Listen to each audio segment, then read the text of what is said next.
Welcome to RotoWire Fantasy Football Live, coming at you 5 days a week, 11 a.m. Eastern. We're off on Wednesdays and Thursdays. If you ever missed the live show, you can always catch the replay on RotoWire YouTube.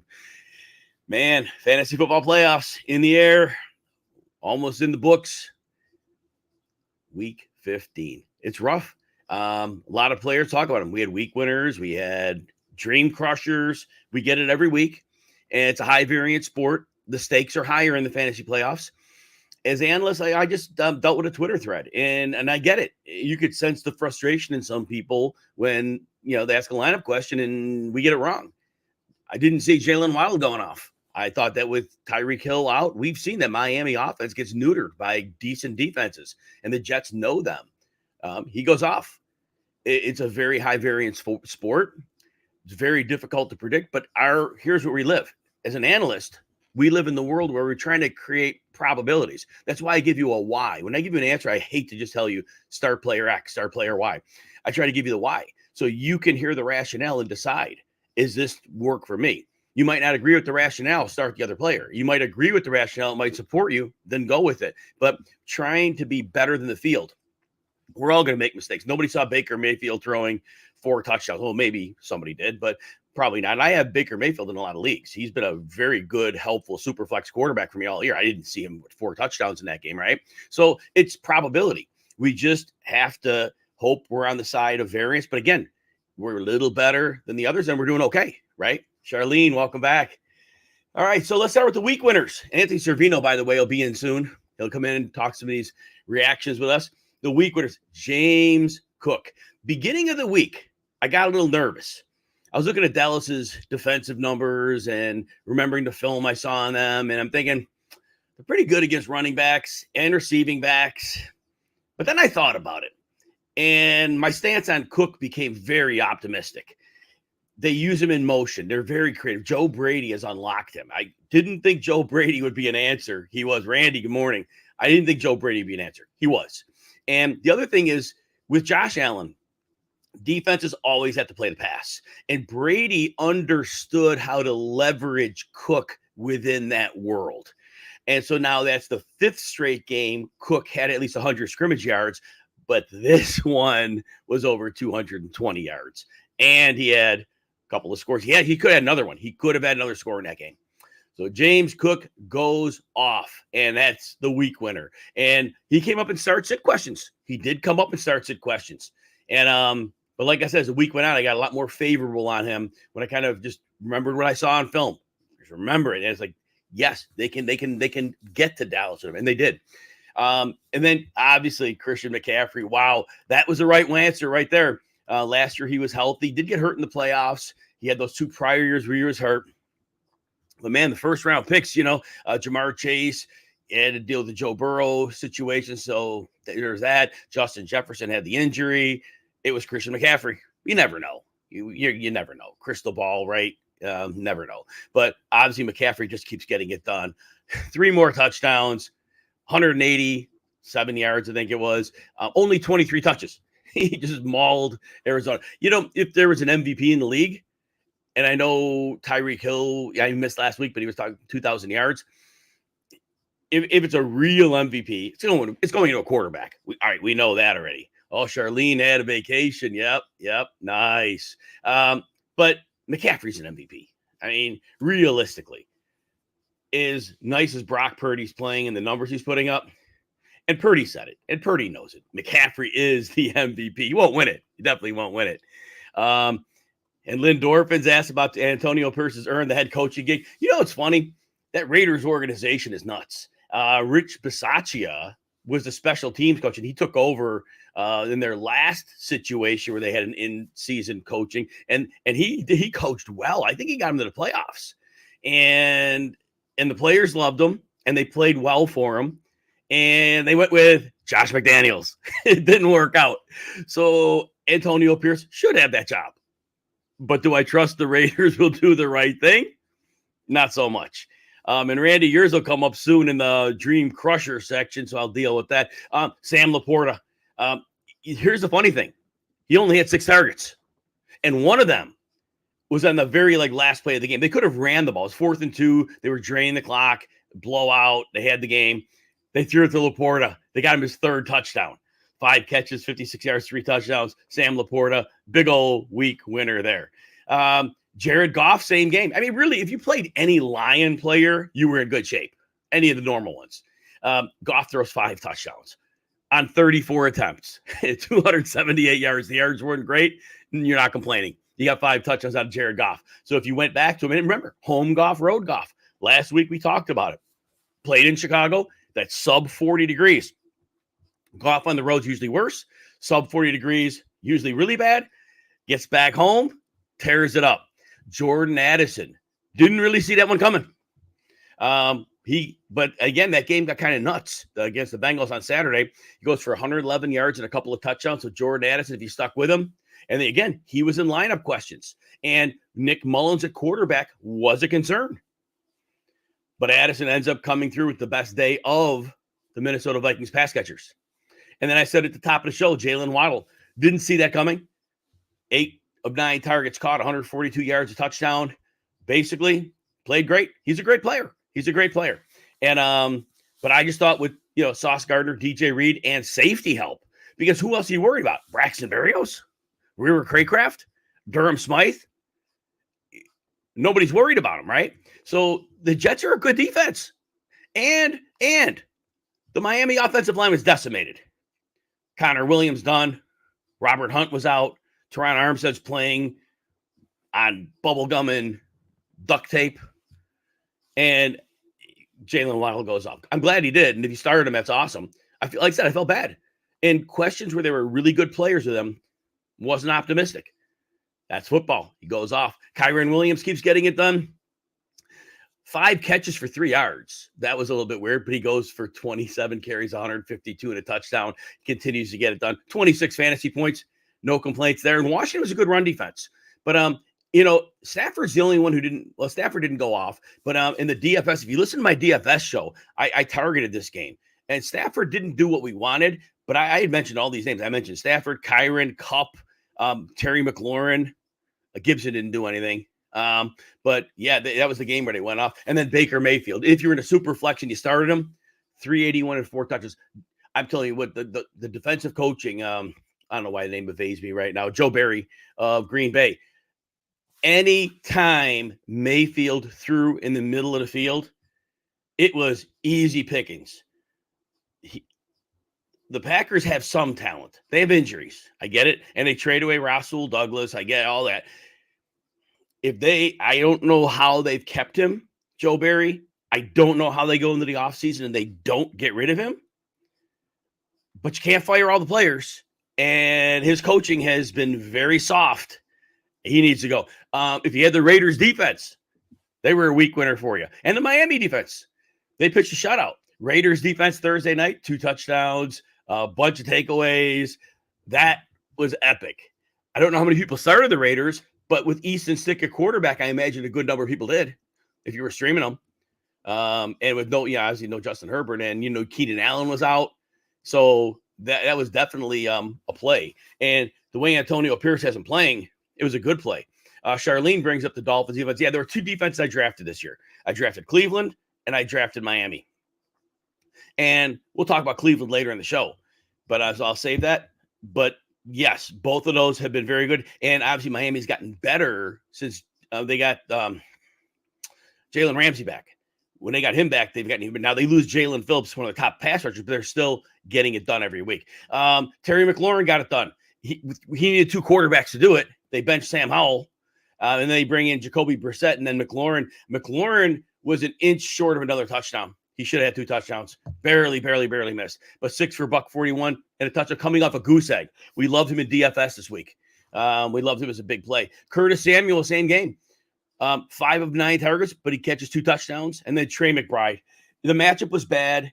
And depending who people put against him, I said, look, even though the 49ers are a great defense against tight ends, I pointed out when I look back at the numbers, tight ends can be productive against them. And there was going to be trailing. There was going to be garbage time. McBride is their passing game right now. He's it. And so, again, 10 for $102. McBride's a top 5 tight end. And I might be underselling it, but he's a top 5. And Randy brings up Demarcus Robinson. Yeah, we talked about him. I had him on a video this week. A player that you could have snuck in the lineup. McVay gets everybody open. And now there's 3 straight weeks. Demarcus Robinson's got something done. He's gotten it done 3 weeks in a row. It's going to break at some point, but the matchup was good. So there was, if you needed them, you could use them. All right, the Dream Crushers, the part we hate to have, and I know everybody had 1 or 2 of these players at some point in time in some place. Bijan, 8 touches, 14 yards, fumbled the ball, and then Tyler Algier took some work away. Not good. Not good. Bijan Robinson it's the team. We came into the season, Arthur Smith had that great rushing attack going. They were unstoppable, and the league figured out how to stop that run. I think that's the problem. And now they had injuries. They had big injuries on the offensive line. And they can't afford that. And playing in the rainstorm of Carolina, you think the running game would have been okay. It wasn't. And defenses don't fear Desmond Ridder. You can commit extra bodies to the run. Dak Prescott, well, there goes that MVP race. That's over for him. He's done. That was a big national stage belly flop. 134 yards and a pick. There's that. Get blown out at Buffalo. Drake London, look, we warned you about this one. Home London, it's like Jared Goff. Home London, road London. It's not his fault. It's Desmond Ridder. Ridder's terrible at home. That's it. I will bring up Breece Hall. D. Herberger, I definitely will bring him up soon. And so, yeah, Drake London, look, he's on the road. Be nervous. You may have to start him. When he's at home, he has been money. Every home game, like the last 5, money. Zay Flowers, 1 catch for 7 yards on 1 target. They didn't have to pass. They were in control of the game, even though Jacksonville kept bungling scoring after a couple missed field goals. I don't know what the hell they did at the end of the first half when they had the ball at the 2-yard line. Trevor Lawrence could have clocked it. Instead, he throws the ball inbounds. He could have had 3 shots at the end zone if he spiked it. 2 shots at a field goal if they didn't work. Unconscionable. But they played with the lead. They didn't have to pass. And Isaiah Likely ended up being the primary. So Flowers soiled the bed for you. Javonte Williams, it was a bad matchup. Thought he'd get some receiving production. Samaje Perine was more productive. He was more productive. There's that. Saquon Barkley, we worried about this. We worried about this. We said he gets it done. You got to play him. You have to play him. He's had bad matchups. Defense is ganging up on him, and he gets it done. But he doesn't get it done every week. But the week you bench him, he's going to get 30. And he goes 9 for 14, 2 for 23. So 37 yards, 2 catches, 5.7 PPR. It wasn't a 0, but it wasn't good. And then obviously Austin Eckler, that ship's in free fall. He did get 38 yards total and 4 catches, so he got 7.8 PPR, so it wasn't like the worst game in the world. And then Breece Hall. D. Herberger asked a question about what's him. It's not him. They have no offensive line. They have no quarterback. And we talked about this when the Dolphins played Miami, when Dolphins played the Jets, when they played them on Black Friday. I said, Miami's going to stack the box. Hall's not going to be able to do anything about it because he has no blocking. And they have no quarterback. And they'll try to dump him some passes. And in the first game, I think he caught 7 passes. But Miami played them in the rematch, and they took that away. So Breece Hall, 6 for 12, a catch for 5. So 2.7 PPR points. There's that. Derrick Henry, the guy who's owned the Texans forever. 200-yard games, a good number of them. 16 carries, 9 yards. He had 4 catches, 1 yard. If you're in a PPR, the 4 catches got you to 5 points. Unbelievable. Could not get anything going against the Houston Texans. Now, I'm going to give the Texans a lot of credit. The Houston Texans, they're playing like a playoff team. They were all kinds of beat up on offense, playing a lot of backups. Their defense, and they were without Will Anderson on the defensive side. Javier Thomas, their great slot corner, was out. They played the way their coach would teach it. Love their coach. Full of fire, passion, and a great defensive coach. And they played like it. DeAndre Hopkins, 2 for 21. He got 9 targets. But after crushing Miami last week, Dalton Kincaid, goose egg, 2 targets. Again, that was the problem with the Bills. They didn't have to throw. Josh Allen threw for 94 yards because James Cook, again, we talked about at the top of the show. Joe Brady knows how to use James Cook, and he's leveraging him. And this is a team now, they get into the postseason. This is a team that can win without having to lean on Josh Allen. That'll be interesting. And then Gabe Davis, another goose egg, 5th one this year. I told people, don't start him. He has 4 goose eggs this year. He had a 20 game in the last 3 games, 2 goose eggs and a 20. I go, you can't risk a goose egg in the fantasy playoffs.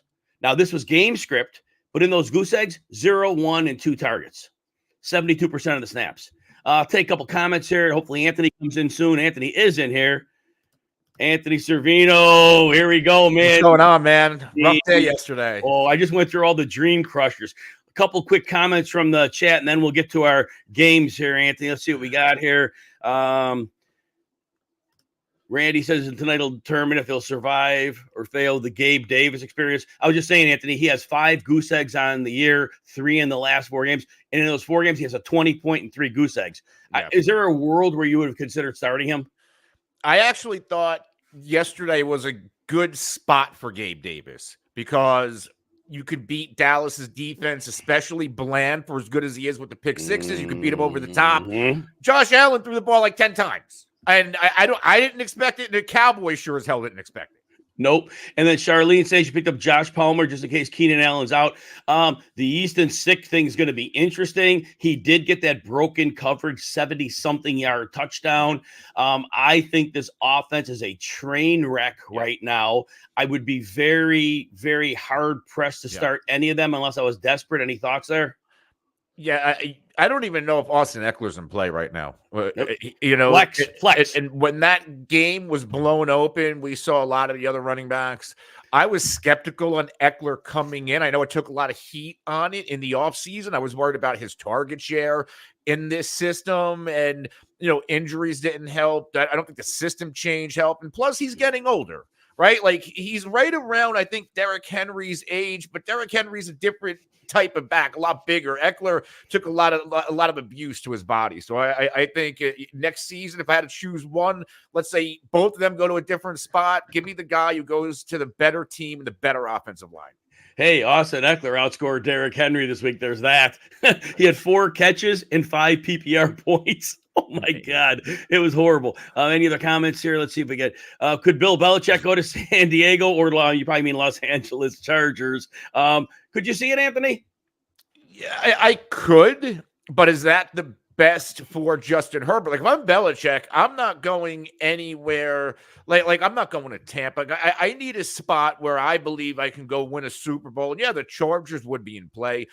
The one landing spot I actually think is very much in play is the Commanders, because I think that ownership might want to throw some money at them just to get some more people in the stadium.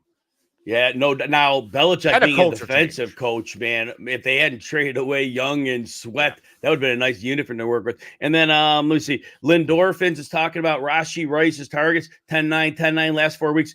I don't have him as a top 12, but I have him close. I think I have him like top 16 now because it was funny because coming out of that bye, I still am salty about that Justin Watson 11 target game because that was the week I said Reed has to use Rice. He just waited 1 week too late to do it, and it cost him an important win. How high will you rank Rashee Rice? I think I'm at 16. There's just other players I just can't put him ahead of yet. I'll start becoming more aggressive. They get Vegas this week, and we saw Rashee Rice break out against Vegas a few weeks ago. His first game over 20 PPR points. He had 24.7. He's getting the target share. I think there's a world where I could put him in the top 12 to 14. And then I think KC, they're starting. I think they're going to start picking it up.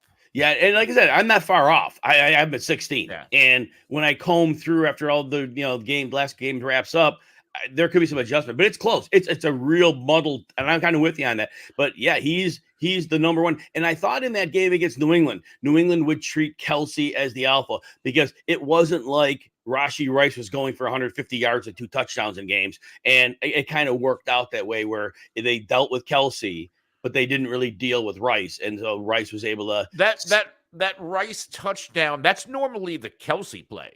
Yes, it is. And usually it's from Mahomes, not McKinnon. Yeah. And you said it a few weeks ago about, hey, McKinnon's going to start picking it up. He's older, Reed's saving him, and we're starting to see it 2 weeks in a row accounting for a touchdown. Yeah, and there's 2 yesterday. One he scored, one he threw. So, yeah, it was and Edwards-Helaire did fine, too, in that game. So it was kind of nice to see that. And that was interesting. Well, they got it done in the screen game a lot because that was the thing with New England. They were lights out against the run, but they give up receiving production to running back. So there's that. And then finally, last question before we get to our games here. Charlene's asked about Jamal Agnew. It was a gadget. I mean, it was a trick. I mean, he's a trick gadget play guy. He had the long touchdown. He will not have sustainable targets. They'll get him a couple looks in each game now that he's healthy. But if that one play doesn't hit, he gets you a 2. Any thoughts, Anthony? Yeah, the one, I'm not big on Agnew. He is a gadget guy. Parker Washington's the one who intrigues me right now. Yes, yeah, the slot guy taking over for Kirk. And now to that game, the Ravens, class of the AFC, I guess. I mean, it wasn't that this game didn't do that. But everybody else in the AFC kind of did that. I still don't trust the Chiefs. And the Ravens, though, Ronnie Stanley again gets banged up. Keaton Mitchell looks like a serious injury. And they really wanted the juice in that lineup with him. And now that offense, again, you're taking juice out.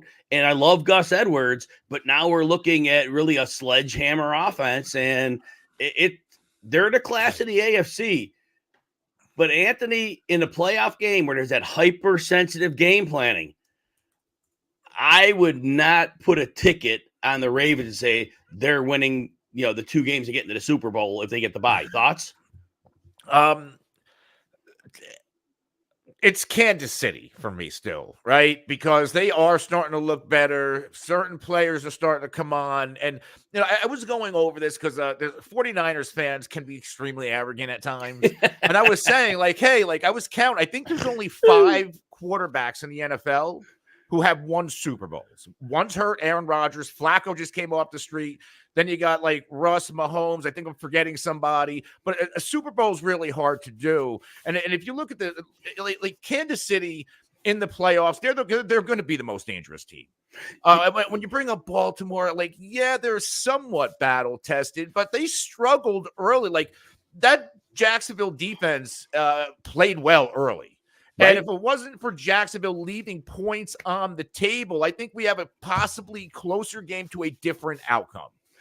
Yes. They just bonked 2 missed field goals. I mentioned earlier in the show that craziness at the end of the half where they could have spiked the ball and had 3 plays. It could have been 2 and a field goal. They had time for 3 plays, and he throws the ball inbounds. That's 9 points in the first half.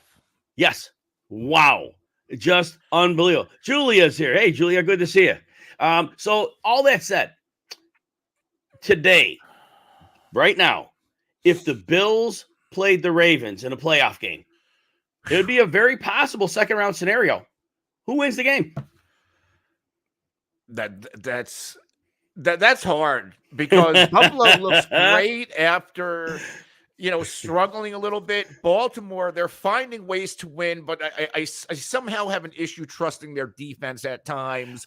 I also have an issue, you're playing one of the worst secondaries in the NFL. Odell Beckham Jr. had 1 or 2. I think he had 1 target going into the fourth quarter. It was a blowout, and they threw a fade to him in the end zone.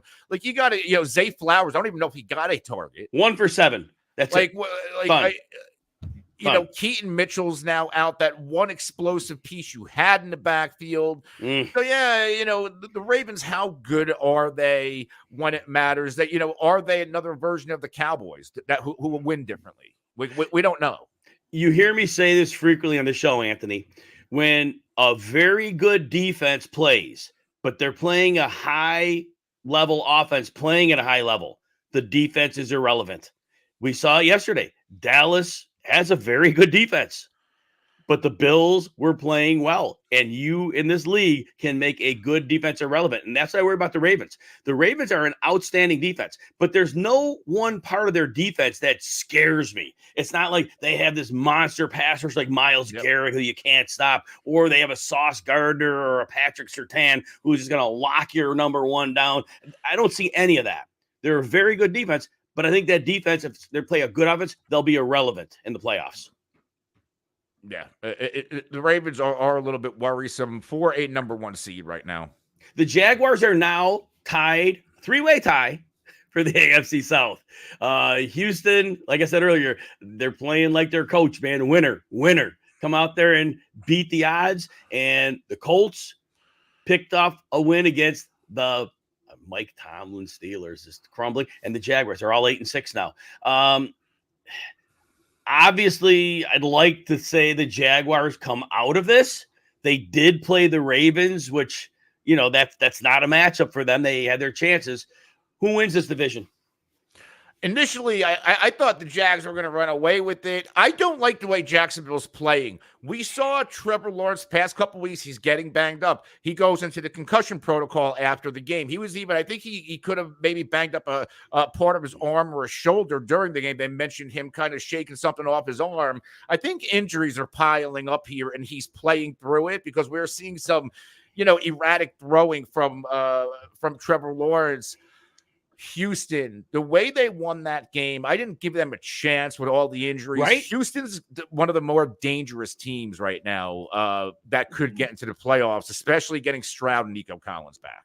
I didn't think Mike Vrabel would have a letdown game at home against a divisional opponent, even though they had the big Monday night win. He's not the kind of coach, especially the season they're having. If they were in that game, it was like their prior years where they were over 500. I would have seen a letdown game. Didn't see that coming.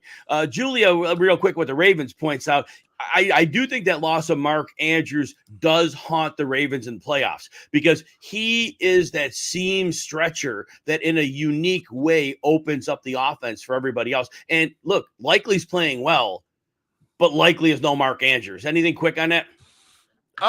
Yeah, of course they're going to miss Mark Andrews, but I like the way Isaiah Likely has stepped up. Yeah, oh, absolutely. I think I think he might be a little bit more explosive.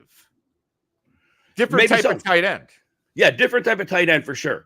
And Julia makes one more point about Trevor Lawrence. Because I was thinking about, I was at the gym this morning and I was thinking about of all the players that kind of didn't work out this year. And we did expect Trevor Lawrence. I did. I think many others did. We thought what we saw in the second half of last season, all right, this is a guy that's got it. He is going to make that leap. He's going to be a superstar. He's the same guy he was in the first half of last season in my eyes. Anything on Trevor Lawrence? I think he's regressed a little bit. Yep. Last year he picked it up down the stretch where he's been very, again, just very erratic. Like something doesn't look right with Trevor Lawrence this year. Now, I'm going to give offensive line's probably it. And Press Taylor, that offensive coordinator, he has been predictable. It took him about 9 weeks to get Ridley put in bunches and in motion. He had him static on the sideline, but he goes back into these bad tendencies. But the offensive line blocking, you're right. And especially the run blocking. The pass blocking hasn't been great, but the run blocking is like among the worst in the league. And they are constantly in second and long, third and long. And a great quarterback with a good coach will overcome that. But I agree with you. I do feel like he has regressed. All right, Bills, Cowboys. I know you don't want to talk about this one, Anthony, the Cowboys. But look, we did touch on the Bills a little bit. We did talk about Gabe Davis. Stephon Diggs, we could blame this one on the fact that Josh Allen threw 15 passes. But Stephon Diggs has less than 9 PPR points in 4 of his last 5 games. Snap share was 46%. Gabe Davis played 72%, but I do think most of that was because the game was out of hand. What is going on with Diggs? Can you trust him as more than a flex or a wide receiver 3 in the fantasy playoffs? It's Diggs, it's Allen. Now, what is notable is that we're seeing Buffalo play good football with Diggs involved less. That means they're winning different ways. They're getting other guys involved. Primarily James Cook with the way he's playing right now. So I think that's a big reason why it's not just Stephon Diggs anymore. The defense has to worry about other players, like even Ty Johnson had over 50 yards rushing. Yes. Latavius Murray had the touchdown. I think Dallas went in there expecting Josh Allen to throw. And okay, pass rush will get there. We'll create some turnovers and we'll win this game. They weren't expecting the ball to be run down their throats. And I think as good as Dan Quinn's been, like he should have been able to adjust, or maybe he was trying to adjust and Dallas just got outmanned, punched, like almost what Buffalo did to Dallas is what Dallas did to Philly the week before. Now, before we get to the Cowboys, on the RotoWire article, the gambling article, I had the pick in this game 23-20 Bills. There was a typo on the article. The editors missed it, but I had listed in the text. I explained why it was going under. I predicted 43 points, and then where he posted best bet, it said over. But I explained the score 23-20. So, but that was the 8th in a row I hit on those, Anthony. I've been rolling on those best bets. But anyway, I didn't see the score that it actually was 31-10. I thought 23-20 was more real. So to Dallas, look, they won against Philly at home. That was their signature win. But we are back to where we were. What are we doing with this team, knowing in the playoffs, they are probably, if they play Philly, it's probably going to be on the road now. If they play San Francisco, doesn't matter where it's played, but that one's in San Francisco. What is this team going to, does this team have a chance to go to the Super Bowl unless one of the favorites has big injuries? What's going on with them? I think anybody has a chance right now. Like Arizona stayed in that game with the 49ers yesterday a little bit. They were at least more competitive. Yeah, it's going to take injuries, but I also think Dallas needs to get beating Philly and Seattle 2 weeks in a row, beating teams with winning records, getting that monkey off their back. They need to get that signature road win and shake that off. And I think Miami's on the road. You can go ahead and get that signature win this week and then put it all behind us. Well, it's funny you say that because Miami's the team that hasn't beaten anybody. Right. The Cowboys are the team that haven't beaten anybody on the road. So one of these, unless this game is a tie, one of those teams coming out saying, we got it. We did it. Signature win.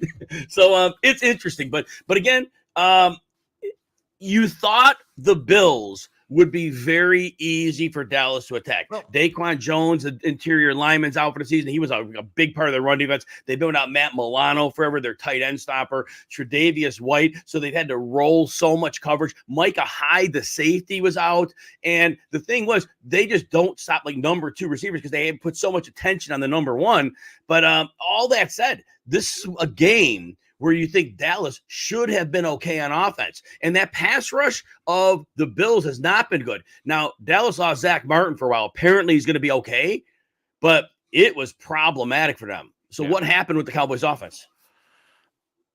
They couldn't get going early, right? Like, I think the first initial drive set the tone for the game. Like, you could have taken Buffalo out, and then DeMarcus Lawrence had that 15-yard penalty to extend that drive defensively for Dallas. And on the other side,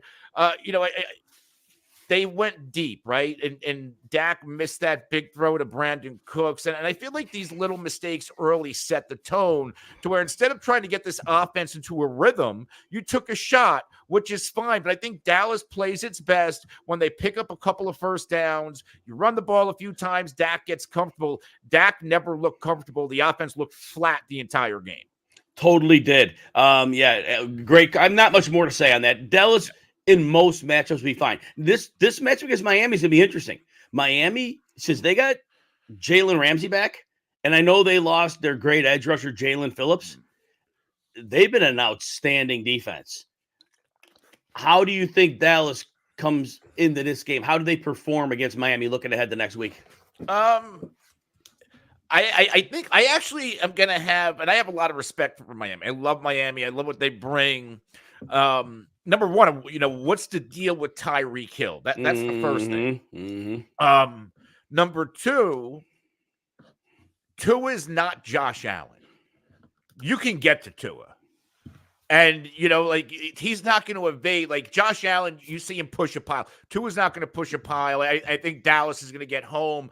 And if you disrupt Tua, I think good things can happen. Like, the Jets normally, at least going into it, like, they gave Tua fits. Tua never played his best football against the Jets. And that's because of the way they play defense. So I think next week as well is going to be predicated on stopping the run. And I think they better come prepared to stop the run. Connor Williams, the center, out for the season for Miami, tore his ACL. Their right guard, Robert Huntsman, out. As always, Teron Armstead, every week injury report, he is not clearly healthy. I think you're right. The key to this game is going to be Dallas overwhelming the terrible offensive line right now of Miami. It's decimated by injuries. That is going to be pivotal. I also want to bring this part up. You said Miami's defense has been playing better. I mean, outside Philly did a number on them. They played teams like New England, yeah, you're right. Kansas City, you're right. The Raiders, the Jets, the Commanders, the Titans put up 20. So, like, you're right. It's almost like the AFC's version of the Cowboys. They beat up on the bad teams. Defenses are, like I said earlier in the show, and I said every defenses against good offense are irrelevant. So if Dallas comes out and plays their game, you're right. That defense will be irrelevant. You get Dallas, Baltimore, and Buffalo. We're going to see who this defense is. And it's not even like they don't assign a man in shadow coverage. But even if they decide to put Ramsey on Lamb, that's a mismatch for Lamb because Ramsey's not that player. Ramsey is not doing the jitterbug thing, going anywhere he goes. Ramsey can't run with him. I do not think. Yeah. So I don't even think. I think you're probably right in this one. And Miami gives you the middle of the field, and that's Jake Ferguson, that's CeeDee Lamb, and I don't think Vic Fangio is changing decades of his plan for one game. Don't see it. It's not a plan, so I don't see that happening here. All right, the Browns, they keep overcoming catastrophic injuries. They were without their center, Ethan Posick. They lost their guard, Wyatt Teller, in this one. They were down to a third-string right tackle to start, second-string left tackle to start. Joe Flacco's playing Santa Claus, giving the Bears a pick six, a pick down inside the 5-yard line. The Bears get 2 touchdowns. Yeah. And then all of a sudden, they need to do something. So the defense steps up enough. Joe Flacco decides, all right, time to win this game. Throws another 44 passes, 374, and 2 touchdowns. So Joe Flacco giveth, he taketh away. But at the end of the day, the Browns they have so much respect for me from overcoming these injuries. The Amari Cooper touchdown, work of art. Flacco throws the ball between 3 defenders, and Cooper comes out and finds a lane, and he runs for a long touchdown. He goes over 100 yards. David Njoku has been on fire. Right now, talk about a top 5 tight end. He had the first week of Flacco. He didn't hardly see the ball. It was Harrison Bryant. Njoku has been insane since then.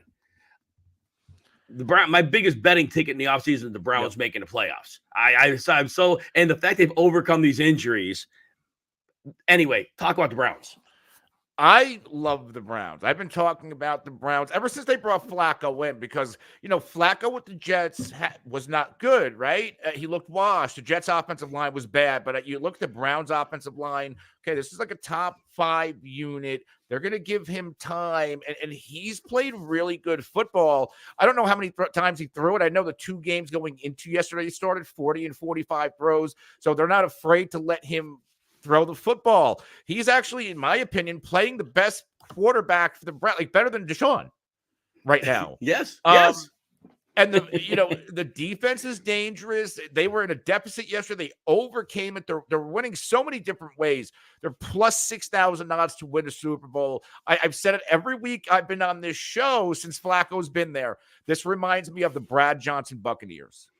This is what this reminds me of. Oh my gosh. They got the running back field. They got the old veteran quarterback. They have an elite defense and a solid head coach. I think this Browns team, they already beat the 49ers for Christ's sake. So if you tell me that we get a 49ers Browns Super Bowl, Flacco has already beaten the 49ers in the Super Bowl with the Ravens. This is just adding up to be a Browns Super Bowl year. Jaws points out, he goes, Flacco, elite, question mark. I don't know what the emojis are, but it's funny because if the Bears defensive back ran 2 more yards on the other pick, Flacco would have thrown 5 touchdowns. 2 would have been to the other team, 3 to his own, but 5 touchdowns, that would have matched Jared Goff. That's terrible. But like we said, no, I am so impressed with them. And the best thing for the Browns in the playoffs would be if they played in miserable weather games. If they go into Kansas City and it's a snowstorm, good for Cleveland. Yeah. If they go into Baltimore and they go and it's freezing, it's a bad weather game. That is the thing. The Browns are designed for this type of football, and that would be an equalizer to teams with a little more talent. Any quick thought there? I'm with you there, and I think they're a danger. I just have a feel like this Browns team was special, or is special, to be able to overcome Chubb, Watson, offensive lineman, defensive, like they're just overcoming every piece of adversity thrown at them. They win one more game and they're in, and their schedule isn't tough the rest of the way. So, yeah, Cleveland Browns, they are looking very, very good right now to get in. The health isn't going to get better. What happens if let's say they make a deal? What do you do with Deshaun Watson if Joe Flacco brings this team to the AFC Championship? Oh, my gosh. What do you do here? Wow. Well, I tell you what, it's not like Flacco's going to be looking for life-changing money. Right? Yeah. Flacco would come in at a $17 million deal. He totally would come in at a $17 million deal. Yeah. Right? If he wants to keep playing. Right. I mean, because it's not like everybody's be running out saying we got to get Joe Flacco. I can't believe we're having this discussion. Yep, Charlene, wacko for Flacco. All right. Look, you talked about earlier. The Cardinals hung. But here's the deal. Divisional game, road game. These divisional games are always nuts, right? But the 49ers, despite James Conner had a big run, love James Conner. I'm glad he ended up with a good game here. McBride was the only receiver to do anything. Of the wide receivers, Marquise Brown re-aggravated his heel injury, put up a 0. Rondale Moore, 5 yards. Michael Wilson, zip. Greg Dortch led the wide receivers at 15. Zach Pascal, 4 targets, nothing. McBride, 100 yards. Elijah Higgins, the other tight end, 44. Jeff Swain, the third tight end, 26 yards. So their tight ends had about 175 yards through the air. But nonetheless, it's just the 49ers. They were in cruise control in this one. They just came in, playing with their food, having fun, never felt threatened, even though the Arizona put up some points. And it was an easy opponent. But the fact that you go in and you do what you're supposed to do against the easy opponent, you put up your 45. Charvarius Ward had an interception for a touchdown. But all that said, we don't spend much time on them. But again, if they don't have injuries, we've talked about this. What's their probability of winning the Super Bowl? Really high. Like, they have the number 1 Super Bowl odds. They should have the number 1 Super Bowl odds. I mean, injuries, yeah, that's going to derail you. I think they're possibly one of the more vulnerable teams if they do suffer an injury, because they completely collapse for 3 games. Yes, and that's all it is. Because right now, Kyle Shanahan has almost always been a genius as a coach. The weapons he has, there is nothing you could do as a defensive coordinator. If you take away 2 things, he's got a third. If you take away 3 things, he's got a fourth. He's got McCaffrey, he's got Ayuk, he's got Debo, and he's got Kittle. They are all elite players. And with 11 defenders facing you, you can only double so many. And there's always going to be a weak link on your defense. And Shanahan will game plan to find that weak link and pepper it over and over and over. And the pass protection is fine. And Brock Purdy's making anticipatory throws.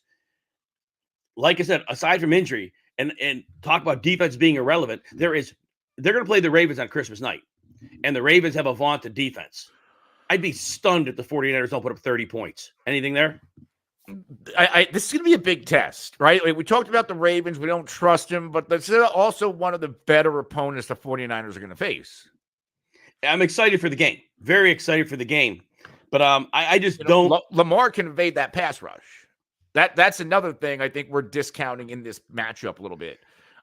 Lamar Jackson, the weapon, and being able to evade the pass rush. And they do have deep play receivers that he can go throw it up, and the 49ers secondary isn't great. So I think they can keep up. You may be right.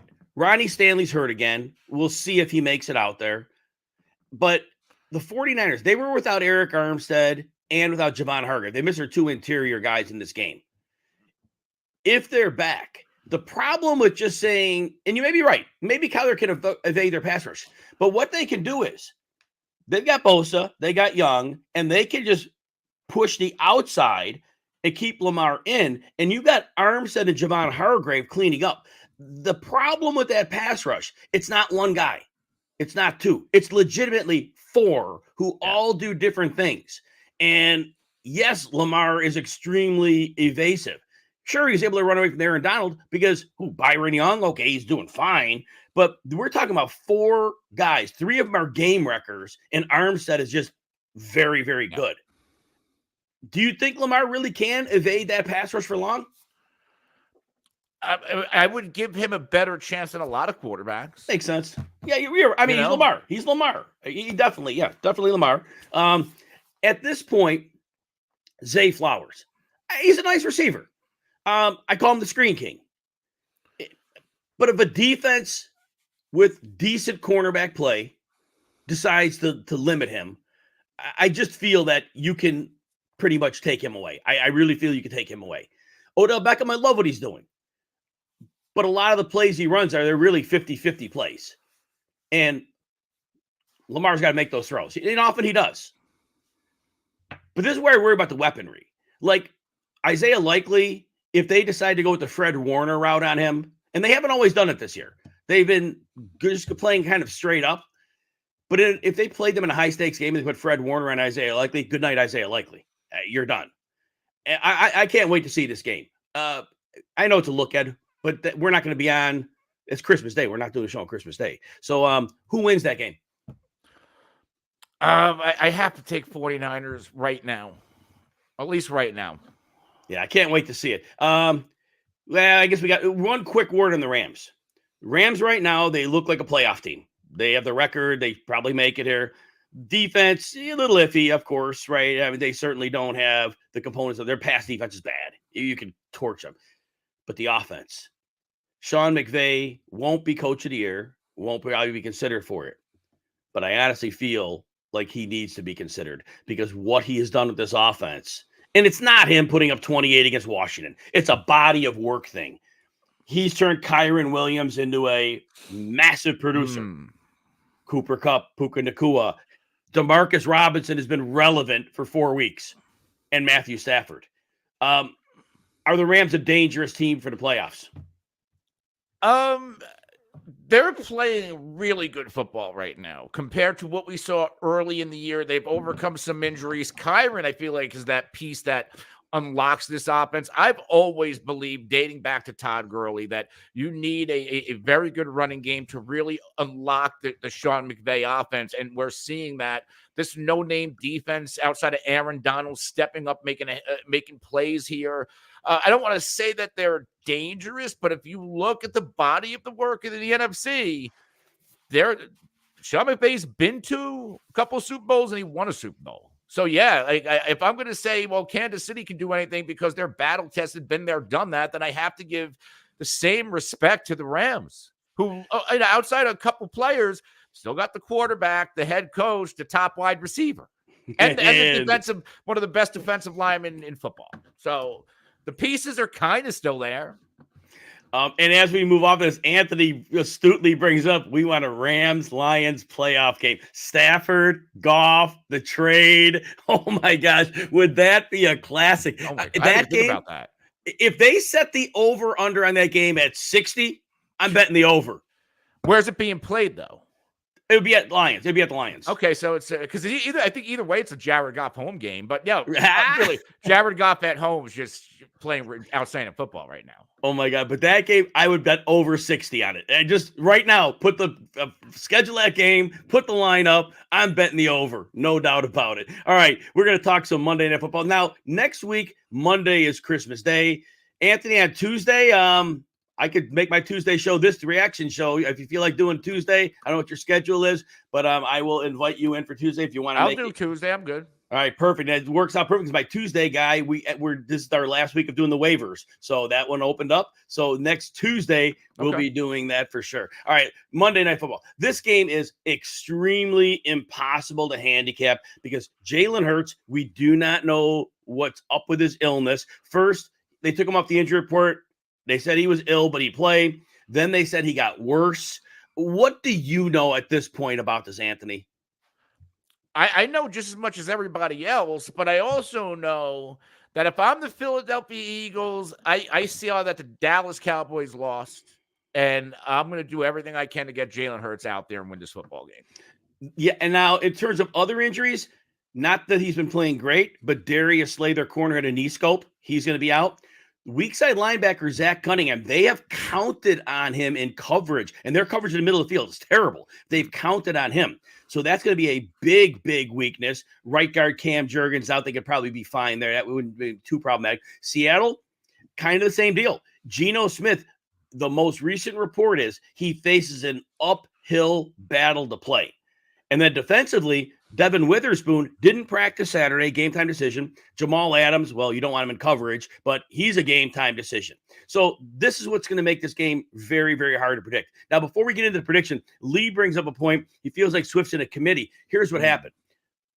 Philly trailed the last 2 games. Kenny Gainwell's the receiving back. DeAndre Swift was a great receiver in Detroit, but he doesn't fit what they do. So Swift is the lead back in games that are neutral or they're winning. But if they are trailing, Kenny Gainwell sees an increased snaps. Any word on that before you break the game down? I think that's a good point. I also love DeAndre Swift to bounce back tonight. It's been I was off of him the past couple games. A couple of them were tough matchups. Philly, Dallas primarily.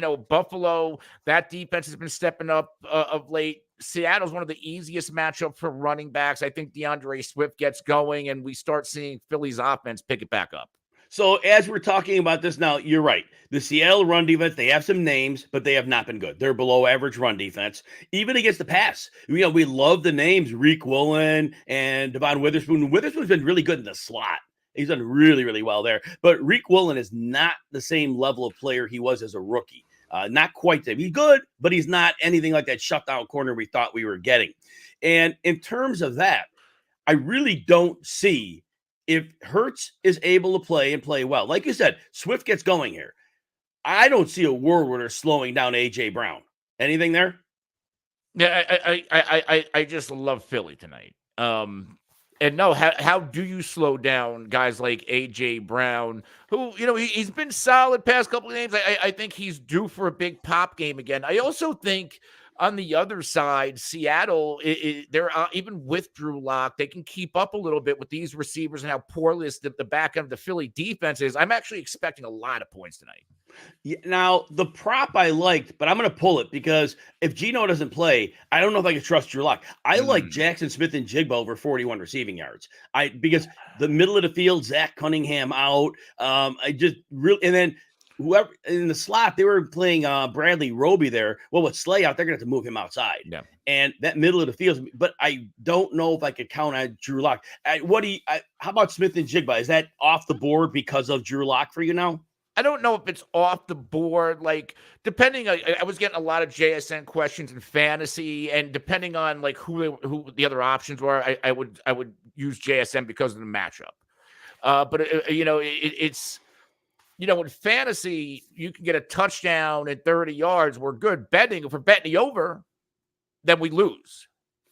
So I think I like him more in fantasy than I do betting wise because of Drew Lock, if that makes sense. Yeah, that makes total sense. So, all right, one more thing, the running game. Philly has been a very good run defense this year.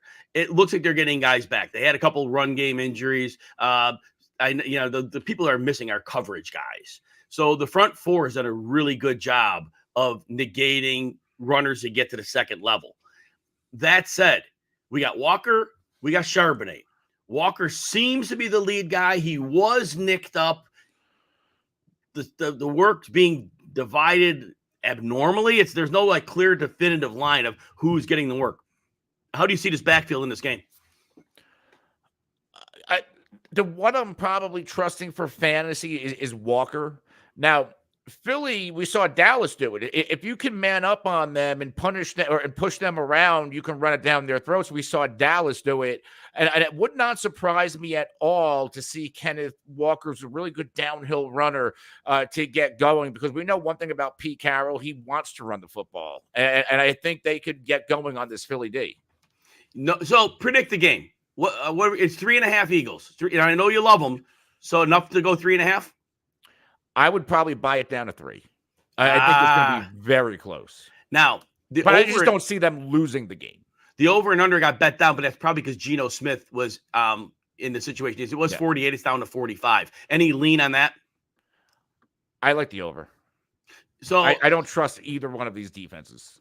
No, I agreed on that. So I like the idea of the Eagles buying them down to 3. A little extra juice on it, but you don't want to lose on that hook. And it is a road game, and Seattle does tend to play well in their home field. Henry salty about Bijan. Looks like top 5. Hey, we saw Derrick Henry. So I went over in the beginning of the show. Ton of good players went down. It happens, right? It's fantasy football. Tough business to predict. James, you're up 3.6 points. You have Swift and your opponent as Metcalf. Well, if Metcalf gets the long touchdown, which is always in play, if he doesn't, having Swift, you're probably okay. What do you think on that one, Anthony? What's the score? Are you up? He's down? up 3.6. He's up 3.6. So basically, it's about a tie. Yeah, I like Swift, but I also like DK Metcalf a lot. It's a coin flip, right? Yeah. Yeah, James, you're in a coin flip. I think it's going to come down to whoever scores a touchdown between the two. Charlene, we appreciate you. Yep, almost an hour we went today. Yep. And then Charlene tells everybody happy holidays, and we'll say the same to you. Happy holidays, everybody. Anthony, tell everybody where they can find you and your work. You can follow me on Twitter at The Real NFL Guru. All of my live and podcast work at Face Off Sports Network, and of course here every Monday with Jim. And then I do some content, but a lot of back end work here at RotoWire at the Gambling Group. Yeah. So next week we'll do Tuesday because Monday's Christmas Day. So Anthony will come in on Tuesday. Make sure we react to all these games. Outside of that, thanks Julia, James, Charlene, everybody, Henry, Lee, everybody in the house today. Anthony's, you have Lindorphins. All of you, appreciate you. If I missed your name, I'm sorry. We'll get you next time. For Anthony Cervino, I'm Jim Coventry. Have a great day, everyone.